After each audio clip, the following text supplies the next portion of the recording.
نحمدہ ونصلی ونسلم علی رسولہ الکریم اما بعد فاعوذ باللہ من الشیطان الرجیم بسم اللہ الرحمن الرحیم الحمد للہ رب العالمین الرحمن الرحیم مالک یوم الدین ایاک نعبد و ایاک نستعین اہدنا الصراط المستقیم صراط الذین انعمت علیہم غیر المغضوب علیہم ولا الضالین آمین۔ حدثنا الحمیدی عبد اللہ بن الزبیر قال حدثنا سفیان قال حدثنا یحیی بن سعید الانصاری قال اخبرنی محمد بن ابراہیم التیمی انہ سمع علقمۃ بن وقاص اللیثی یقول سمعت عمر بن الخطاب رضی اللہ تعالی عنہ علی المنبر قال سمعت رسول اللہ صلی اللہ علیہ وآلہ وسلم یقول انما الاعمال بالنیات وانما لکل امرئ ما نوی فمن كانت ہجرتہ الی دنیا یصیبها او الی امرأة ینکحها فہجرتہ الی ما ہاجر الیہ۔ صدق اللہ مولانا العظیم وبلغنا رسولہ النبی الامی الکریم۔ اللہ تبارک و تعالی کی حمد اور حضور نبی کریم صلی اللہ علیہ وآلہ وسلم کی تعریف کے بعد میں نے اللہ تبارک و تعالی کی کلام کی پہلی سورت سورہ فاتحہ کی تلاوت کی، اور اس کے بعد میں نے حضور نبی کریم صلی اللہ علیہ وآلہ وسلم کا وہ ارشاد مقدس تلاوت کیا جس میں اخلاص کی ترغیب دی گئی ہے کہ انسان کوئی بھی عمل شروع کرے، جیسی اس کی نیت ہوگی اسی نیت کے مطابق اس کو جزا اور سزا ملے گی۔ اللہ تبارک و تعالیٰ سے دعا ہے کہ یہ جو ہم ایک سلسلہ شروع کر رہے ہیں، اللہ تعالیٰ ہمیں اس کے اندر اخلاص کی نعمت عطا فرمائے اور خلوص کے ساتھ اللہ اور اس کے رسول کا پیغام لوگوں تک پہنچانے کی توفیق عطا فرمائے۔ حضور سرور عالم صلی اللہ علیہ وآلہ وسلم نے ارشاد فرمایا انما الاعمال بالنیات، کہ اعمال کا دار و مدار نیتوں پر ہے، اور جو شخص جو نیت کرے گا اس کے مطابق اس کو جزا اور سزا ملے گی۔ ومن کانت ہجرتہ الی دنیا یصیبها، اگر کوئی شخص ہجرت جیسا بابرکت عمل کرتا ہے اور اس کا مقصود اس سے دنیا کا حصول ہے، یا وہ سفر کرتا ہے، ہجرت کرتا ہے،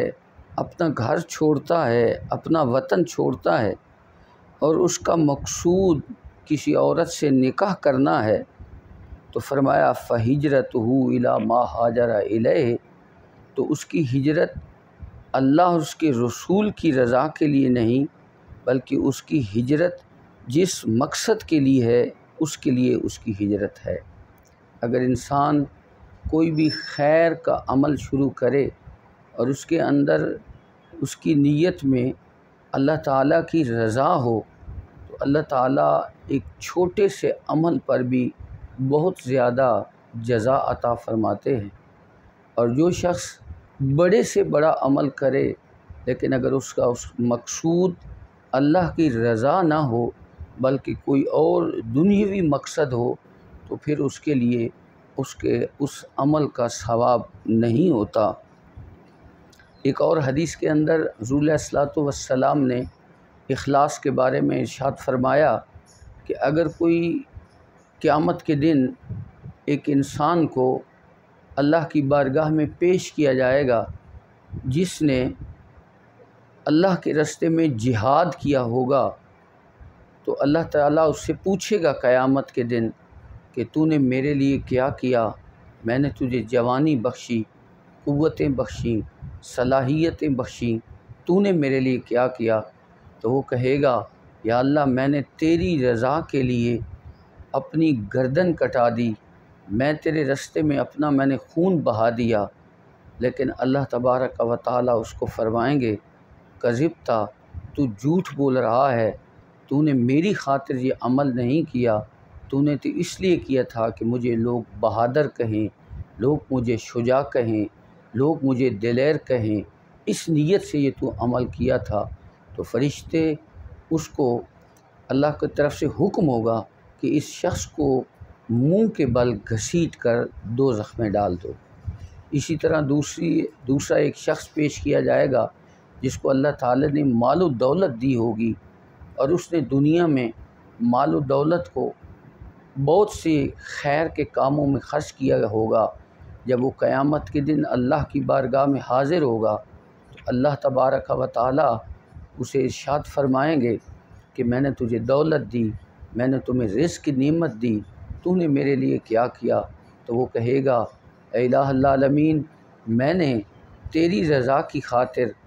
خیر کی ہر کام پر اپنے مال کو خرچ کیا، میں نے یتیموں پر بھی خرچ کیا، بیواؤں پر بھی خرچ کیا۔ تو یہ سارے چیزیں ذکر وہ کرے گا، لیکن اللہ تبارک و تعالیٰ ارشاد فرمائیں گے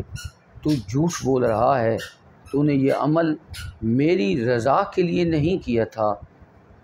تو نے یہ عمل اس لیے کیا تھا کہ لوگ تجھے سخی کہیں، لوگ تجھے اللہ کی رضا میں خرچ کرنے والا کہیں، تو نے میری رضا کی خاطر یہ عمل نہیں کیا تھا،